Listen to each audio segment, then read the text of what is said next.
ვიეტნამში წყალდიდობა სულ მცირე 41 ადამიანი ემსხვერპლა, 9 კი დაკარგულად ითვლება. სტიქიის გამომწვევი მიზეზი გადაუღებელი წვიმა გახდა, რომელიც რამდენიმე დღე გრძელდება. გამოცემის ცნობით წყალდიდობის შედეგად 52,000-ზე მეტი სახლი დაიტბორა, 9 მილიონი ოჯახი და ბიზნესი კი ელექტროენერგიის გარეშეა დარჩენილი. წყალდიდობით დაზარალებულ რეგიონებში 10,000-ობით მცხოვრები ევაკუირებულია. ყველაზე მეტად სანაპირო ქალაქები ჰოიანი და ნჰატრანგი დაზარალდა.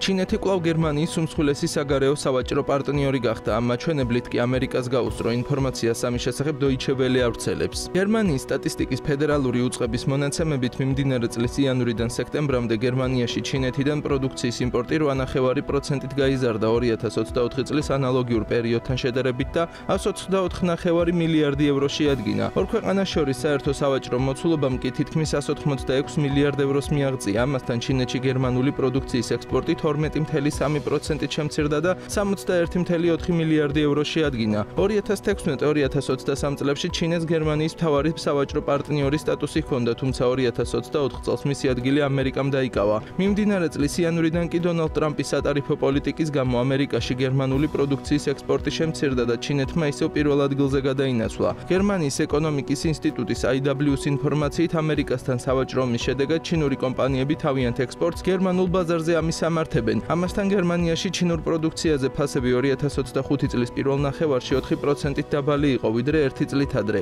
ეს აჩენს ეჭვს, რომ ჩინური მიმწოდებლები ცდილობენ გერმანულ ბაზარზე დემპინგური ფასებით გასვლას. ნათქვამია ინსტიტუტის ანგარიში, რომელიც გერმანიის საგარეო საქმეთა სამინისტროსთვის მომზადდა. რუსეთმა პირველად სამხედრო ბიუჯეტის დასაფინანსებლად ოქროს რეზერვების გაყიდვა დაიწყო, რაც ფინანსთა სამინისტროს მიერ სახელმწიფო ბიუჯეტის დაფინანსების ოპერაციის ფარგლებში ხდება. ინფორმაციას ინტერფაქსი მარეგულირებლის პრესსამსახურზე დაყრდნობით ავრცელებს. კერძოდ, ცენტრალურმა ბანკმა ეროვნული კეთილდღეობის ფონდის ოქროს ტრანზაქციების სასახვა დაიწყო, რასაც მთავრობა ახორციელებს. საქმე ეხება ოქროს გაყიდვებს ეროვნული კეთილდღეობის ფონდიდან, რომელსაც ფინანსთა სამინისტრო ბოლო წლებში ახორციელებდა. ამ დრომდე ეს ტრანზაქციები ვირტუალური იყო, რაც ნიშნავს, რომ მთავრობა ძვირფას ლითონს ბაზარზე კი არა, არამედ ცენტრალურ ბანკზე ყიდდა. შედეგად ზოდები ქვეყნის ოქროს რეზერვის ნაწილად რჩებოდა, რომელიც 2300 ტონას აღემატება და მსოფლიოში სიდიდით მეხუთეა. მარეგულირებელი არ აკონკრეტებს თუ ზუსტად როდის ან რა მოცულობით დაიწყო ოქროს გაყიდვები. უკრაინის ომამდე კეთილდღეობის ფონდს 405,7 ტონა ოქრო ჰქონდა დაგროვილი, თუმცა მას შემდეგ ფინანსთა სამინისტრომ ამ რეზერვის 57% ან 222,6 ტონა ბიუჯეტში არსებული ხვრელების შესავსებად გაყიდა. ექსპერტების შეფასებით სარკისებური ოპერაციების მეშვეობით, რომლებიც ახლა უკვე ოქროთიც ხორციელდება, ცენტრალურ ბანკს რუბლის გაცვლითი კურსის გასაკონტროლებლად ბაზარზე უცხოური ვალუტა შეყავს.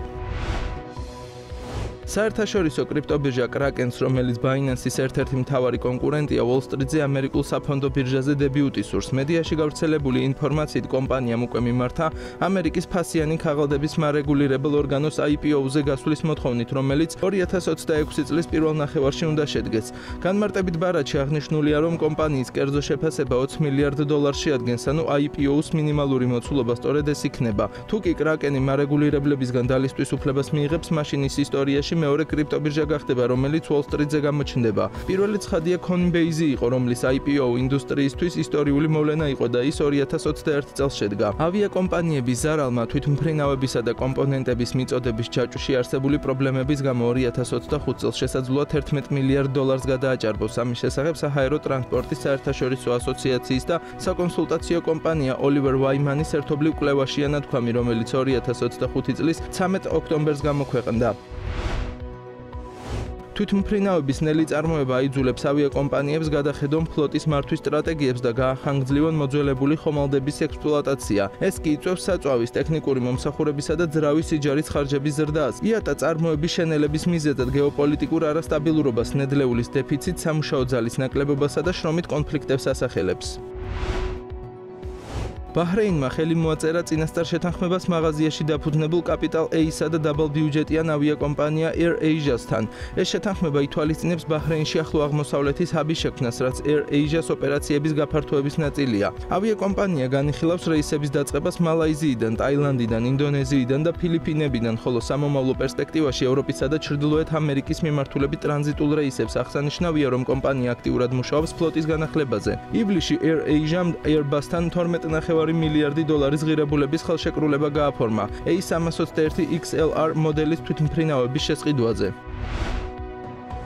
სულ მალე გავლენიანი გამოცემა Time წლის ადამიანს უკვე 99-ად გამოავლენს და იბეჭდება ჟურნალის სპეციალური გამოშვება, რომლის მთავარი გმირიც იქნება ადამიანი, ჯგუფი, იდეა ან საგანი, რომელმაც ავად თუ კარგად ყველაზე დიდი გავლენა მოახდინა მიმდინარე წლის მოვლენებზე. წლის ადამიანის გამოვლენის ტრადიცია 1927 წელს დაიწყო. მაშინ Time-ის რჩეული ჩარლზ ლინდბერგი გახდა პილოტი, რომელმაც 1927 წლის მაისში პირველი სოლო ტრანსატლანტიკური ფრენა შეასრულა ნიუ-იორკიდან პარიზამდე თავისივე მონოპლანით. ეს არჩევანი გარკვეულწილად Time-ის მიერ შაულის გამოსყიდვის ტოლფასი იყო, რადგან გამოცემამ ისტორიული რეკორდის შემდეგ პილოტ ჟურნალის ყდა არ დაუთმო. ამჟამად წლის ადამიანის ტიტულს ამერიკის 47 პრეზიდენტი დონალდ ტრამპი ატარებს, რომელმაც 2024 წელს საარჩევნო კამპანია ჩაატარა და კამპანიის ფარგლებში პენსილვანიის შტატში სიტყვით გამოსვლისას მკვლელობის მცდელობასაც გადაურჩა. საინტერესოა, რომ 2025 წლის ყველაზე გავლენიანი ადამიანების კანდიდატებში ტრამპის სახელს კიდევ ერთხელ ხვდებით. მიუხედავად იმისა, რომ კანდიდატთა სია ოფიციალურად არ ქვეყნდება, Time-ის მკითხველი წლის გამარჯვებულზე ფსონების განთავსებას ადრეული შემოდგომიდან იწყებს. შანსების ცხრილში პირველ ადგილს არც მეტი არც ნაკლები ხელოვნური ინტელექტი იკავებს. კრიპტოვალუტაზე დაფუძნებული ფსონების პლატფორმა Polymarket-ის თანახმად 20 ნოემბრის მონაცემებით წლის ადამიანად ხელოვნური ინტელექტის არჩევის შანსი 99%-ია. მეორე ადგილს 17%-იანი შანსით Nvidia-ს აღმასრულებელი დირექტორი Jensen Huang იკავებს, მესამეს კი 14%-ით რომის პაპი ლეო მე-16. კანდიდატთა ათეული შანსებისა და განთავსებული ფსონების მოცულობით ასე გამოიყურება. ხელოვნური ინტელექტი 19%, Jensen Huang 17%, პაპი ლეო მე-16 14%, დონალდ ტრამპი 9%, სემ ალტმანი 7%, ზოჰრან მამდანი 4%,